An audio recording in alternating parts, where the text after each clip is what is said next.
Talkin' Money. And we're back to Talkin' Money. And here's Jeff Tarbell.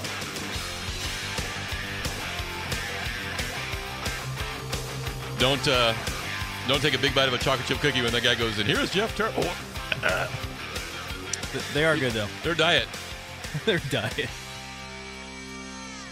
I'm going to have 4 cheeseburgers and a triple large Diet Coke. Diet Coke. How are you doing? Hour number 2 of 2. My name is Jeff Tarbell. That's John Fodorero. If you missed us in the first hour, we did a little recap, if you will, of some of the good, bad, and ugly of the mortgage business. A little bit of that is behind the scenes, and if that's the case, I apologize. But I think it's important that you have some general understanding, particularly if you're going to be in the borrowing end of things. There's a lot of borrower frustration right now when it comes time to borrowing again, because I just think that there's not a lot of you only do it once every 4 to 5 years if you're active, and twice in your life if you're not. And the last time you did something, it was so different than this time, and next time it'll be completely different.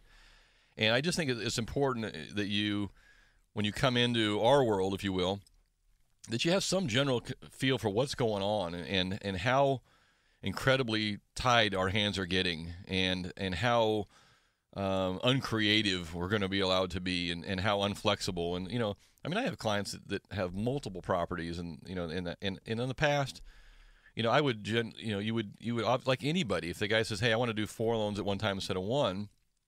Well, obviously doing 4 loans at one time per loan is should be cheaper. I should be able to say, hey, instead of charging you 4 fees, how about I charge you 2 and do the 4?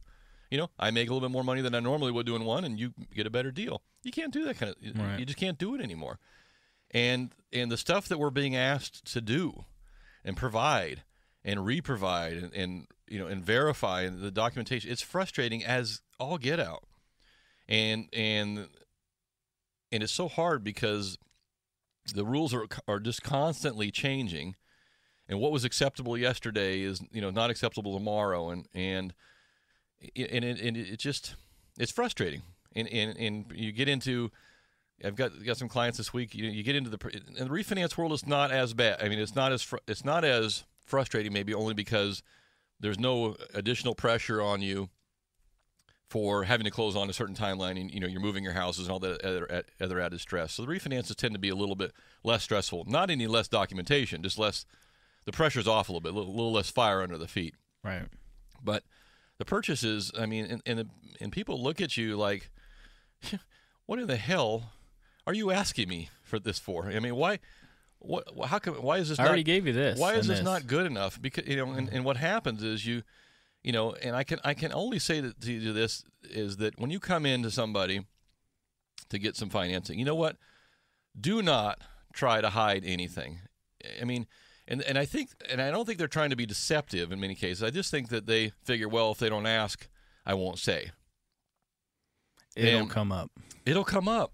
Absolutely. And so what ends up happening is that you provide one thing, and it leads to it opens the door for something else, and then you look at that and it opens the door for something else. And there's nothing worse, particularly if you're buying a home, is that someone doesn't discover something until 3 weeks into the deal, and you're thinking you're going to be closing here in 30 days, and 3 weeks in we find out you were divorced and are paying child support, and it says right on the application, are you obligated for alimony or child support? You put no, and just because it's not wage garnished. And in many cases, people it's not shown on their tax returns. They don't take a write-off for it. Somewhere along the line, it sneaks out, and all of a sudden, $329 a month for the one kid or whatever it is more than you can qualify for. So reduce your own frustrations, man. I mean, come clean. This is it. This is you know what, you like it, you don't. But this is me, and this is what I'm about. And so I think that will help you. I just think if you understand what's going on behind the scenes, and that the number of players are being whittled down and down and down, and the burden and the requirement on those that are left in the game is going up and up and up, and the risk is. And I've told this to people point blank. Just make my loan. I'm a good borrower. I said, you know what? There is no way I'm making a $400,000 loan with the risk of having to buy that loan back so I can make $4,000 off you. There is no math that I can come up with in my own head that says you're going to make $4,000 and you're probably going to buy a $400,000 loan back. That doesn't work. It doesn't work for anybody on any level. So our industry has become to the point where we would rather not make a loan than make a bad one. Right, it's true. And in the past, we'd make a loan anything because there was no penalty or blowback on it. But those days are gone. Yeah. I mean, you know what? You make more money by not making loans if you're going to make bad ones. In the long run. In the long run, yeah. So keep that in mind. That maybe that helps you, maybe it doesn't. Maybe you just – I got my head kicked in this week, and that's what it sounds like. Let's talk to Joe. Joe, welcome to Talkin Money. How you doing? Good. How are you? Thank you for putting me on. Yeah, what's happening? Question. I've been trying to refinance my house. It's a 30-year fix at a pretty good rate. And I went through a mortgage broker, back in the day when everybody was doing it. And unfortunately, when he refied me, he didn't do a Fannie Mae or Freddie Mac. So I've tried 2 or 3 times in the last 18 months to refi to a lower rate. And I got all the way through the process where it appraised good, loan-to-value ratio was good. I got really good credit, no debt other than just, real estate debt. And they kicked my loan out because I guess they changed the laws. I live out in a rural area. And they said that, well, your appraisals or your comparables are over 25 miles away, and there's new federal laws that say comparables can't be over 25 miles away. So at the last minute, they canceled my loan. And I just want to refi and get to a lower rate. I make a decent, amount of money, and like I said, I have good credit, and the loan to value, I'm still in the black on my house, and I just can't seem. I have called my bank or mortgage broker a couple times, said, hey, do any of these programs from the federal government qualify? And they say, no, unfortunately, you don't qualify because it's not Freddie Mac or Freddie Mac. And I'm just wondering, what can I do to try and refi? Because right now I'm about 4.7 on a 30-year fix, but obviously I'd like to get lower. Okay. And what is your loan to value right now based on the appraisal you just had done? I think I owe about 3 on it, and it appraised at like 405. Okay. And where are you? Where are you rural? Which rural county? Sutter. Okay, you're in Sutter. Okay, so first off, when somebody originated your loan in the past, they don't choose whether you have a Fannie or Freddie loan. It's not like they had a choice and they said, well, we're not going to put this in a Fannie or Freddie loan. They did your loan, they sold it to some bank, and the bank either elected to sell that to Fannie or Freddie, or they didn't elect to sell it to Fannie or Freddie, or Fannie didn't want it for whatever reason. So that wasn't an active choice by your mortgage broker earlier on. Okay. So, some loans get passed on to Fannie and Freddie, some get held by the bank. That's the same today, by the way. Most of the times, a conventional loan gets passed on to Fannie or Freddie because the lender wants their money back. But they're not required to. They can sit on it and hold it. Yeah, well, I'm just looking for an option what I can do because B of A is the one that's servicing the loan right now.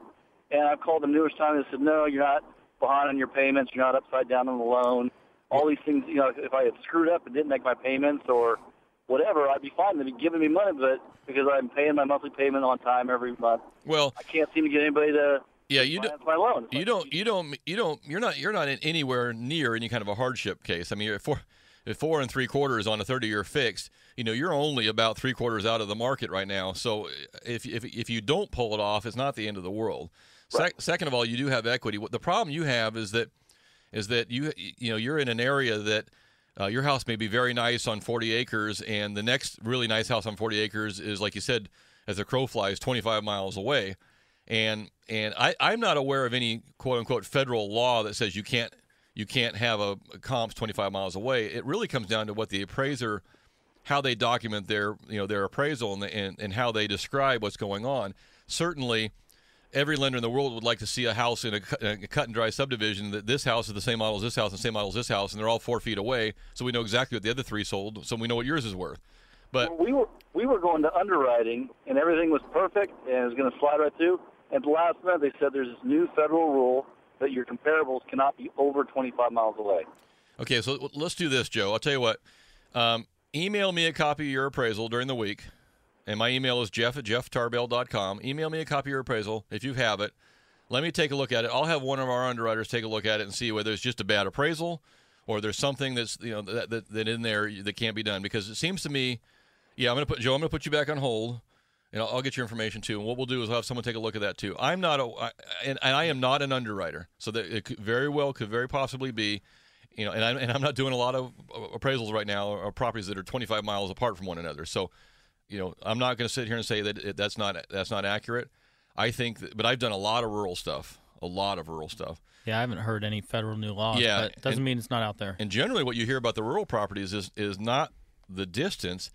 It's that if you have a house that's on, and I've done these, a house on 100 acres or a house on 40, 50 acres, gorgeous property, they'll make the appraiser evaluate it as if it were on 5, because what they don't want is a land loan, right? And so, and you see this a lot of times with these small farmhouses on these big ranches, and you look around and you say, well, the value is really in the land. I mean, your house is cute, and but in the overall value of this property, the 50 or 60 acres is worth probably as much as the 1,500 square foot house you got on it. So that can be an issue sometimes too. But we'll see. We'll get Joe's appraisal, and we'll have someone take a look at it and just see if we can figure it out. And we'll learn something ourselves. We'll either learn that they changed the law, or that he's got the wrong lender. Might make us smarter. Yeah. I'll make it smarter. Off my text line, my text question is still out there, and people are still texting. I thank you very much. 441140. My question, if you're just tuning in, if you wanted to go through a remodel, or you're building a new house, you're buying a new house, what is that one item? You kind of got a blank slate there, right? You got your budget list. Okay, we got X numbers of dollars. So, we got $50,000 we're going to use, or $150,000. Doesn't matter what the number is. What is item number one on your list? What do you say? Okay, you know what? I'll sleep on the floor, but I have got to have this in this new house. This is what's going to make it for me. What is that one item that you think you've got to have in the house? We've had some great suggestions. The man bathroom with a urinal, probably my favorite so far. Here we go. Game room, man cave, a whole house fan. I do have that in our house now, and I will say that in our area, the whole house fan, which is a very nominal expense, is worth a huge amount. And it's drawing that cool air at night, that's for sure. Sink in the garage. Okay. So here's one. This is a two-parter. So I'm going to read this. So you can urinate in it. Is that what it is? And then wash your hands. This might sound strange, but it works and is super convenient. Okay, so write this down, everybody. Have your washer, dryer, sink, and small storage cabinets in your ultra-large master walk-in closet.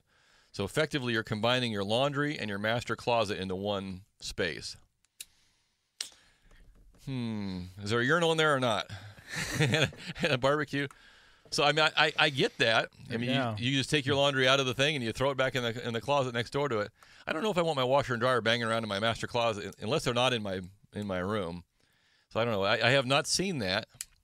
One of the guys that listens to this show is a guy named Steve Caskey, who is a Facebook friend of ours on the Talkin Money page, and so we're actually going to hire Steve to do some lay out some ideas. So Steve, you can put that in your list of things there. The super combo.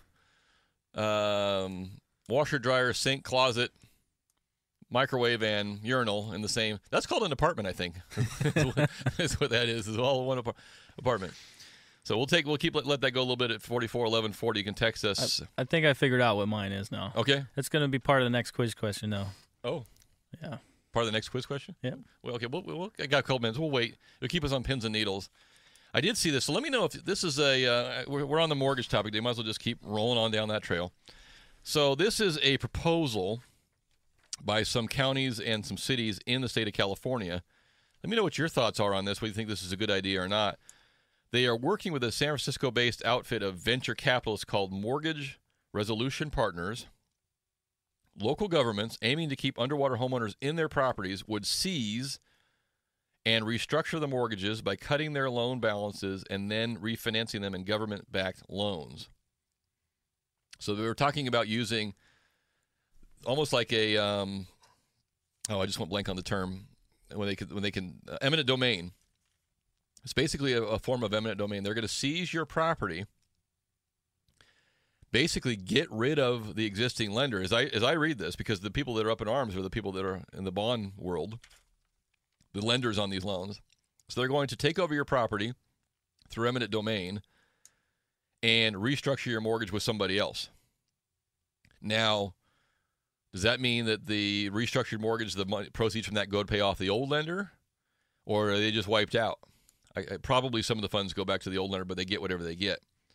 So would you be in favor of having the city of Sacramento, city of Roseville, Placer County, Sacramento County, Yolo County, coming in, seizing your house in their name, restructuring your loan to a lower balance, giving you a new government loan, and then giving whatever proceeds they get out of it to the old lender? Would you be in favor of that as a borrower? Do you think that's a good idea?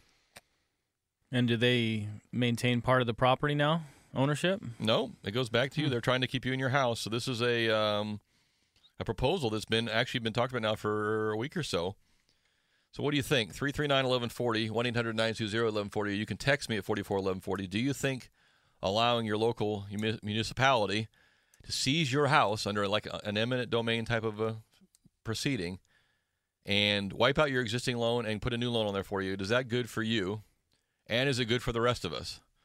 Let's see what Kevin's up to. Kevin's been on hold here.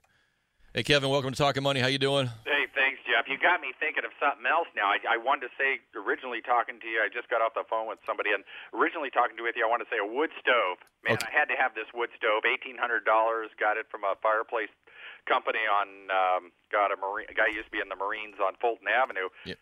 So then, of course, all the restrictions on the Right. fires. Well, that was brilliant, but I still love my wood stove when I can actually legally burn. And a redwood deck, God, is a good thing to have. You got me thinking about, I got a letter the other day, and you're the guy that's going to know about this. My mortgage company, or whoever I'm paying my bill to, Yeah. they've just claimed, I think, Chapter 11 or 13 or one of the chapters. Uh-huh. How does that affect me, Jeff, or does it affect me at all? If they go under and they go, we're still paying on your loan, the money we're receiving from you, we're still paying, and maybe you've been talking about this because I just caught you, a little bit on the radio here just a minute ago. Is that anything to be nervous about? The other question I got for you, I'm at 5.6. Now, I think when we were at 4%, you said, no, that's maybe not a good time to refi. Now I think I can get it maybe, at 3.6, 3.7? Yeah, so is your loan with GMAC or Ally now? Oh, gosh, who is it? I think it is it GM? Yeah. I think it is GMAC. Yeah, so number one, GMAC and his parent company Ally did declare bankruptcy. That has no, and I've had this call probably a dozen times. Does that mean I don't have to pay them anymore? No. In many cases, they don't even own the loan. They're just the servicer of it. So that doesn't affect you as a borrower at all. Their reorganization, or maybe if they even get out of business, is up to them. But if they cannot continue to service your loan effectively and make the payments on it, someone else will take the transferring over, or Fannie or Freddie will come get the loans back. But you got to keep paying because it's your credit that'll get dinged. Oh, yeah, I'm Yeah. going to keep paying, but that's interesting. So they're doing, they're kind of a middle person then. Yep. They really don't hold the big money. They're not the big fish in the pond.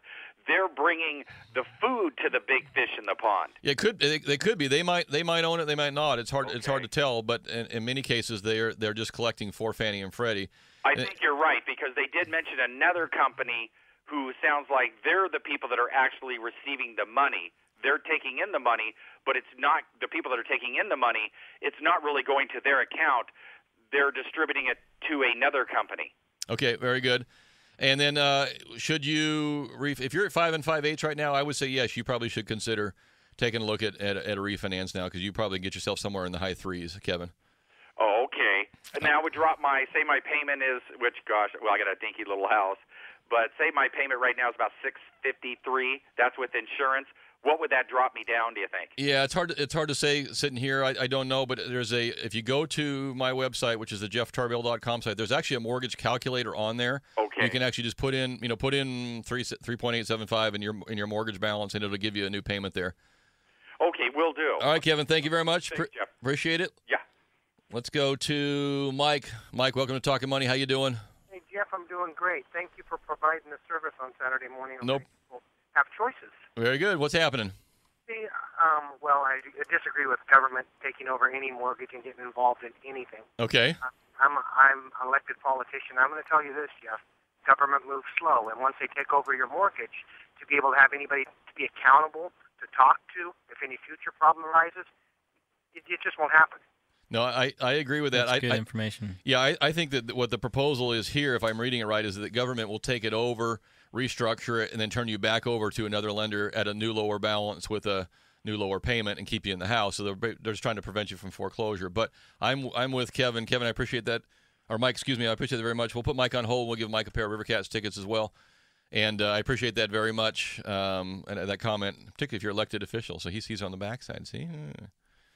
Elected officials actually are up on Saturday morning? I don't believe that. You got any more quiz questions for us there, Rookie, or what? Yes, absolutely. So in my house, I want an attic. Okay. And I want an attic with some old baseball cards in it. Oh, you do? Yep, that's what I want.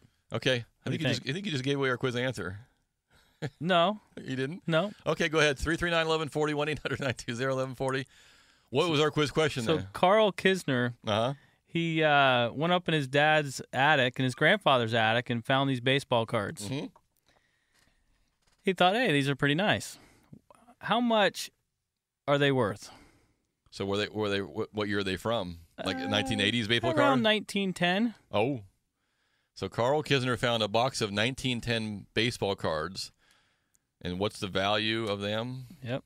What's he selling them for? Oh, 339-1140, 1-800-920-1140. You can text us at 441140. Off the text line, this is my what's your wish list for your next house? Jeff, I'm a plumber, and putting laundry connections in master bedrooms is very popular in high-end homes. Ah. Mudroom, shower, washer, dryer, dog wash tub. Okay, we're getting more ideas. 441140, what is that one item you have to have in your new house? And if you are a contractor and you are doing some stuff on the cutting edge of new things, I'd love to hear from you. Either at 339-1140 or you can text me at 441140. What are those items? What is that next level of you got to have it in your house? This is Talkin Money. We'll be right back. Check.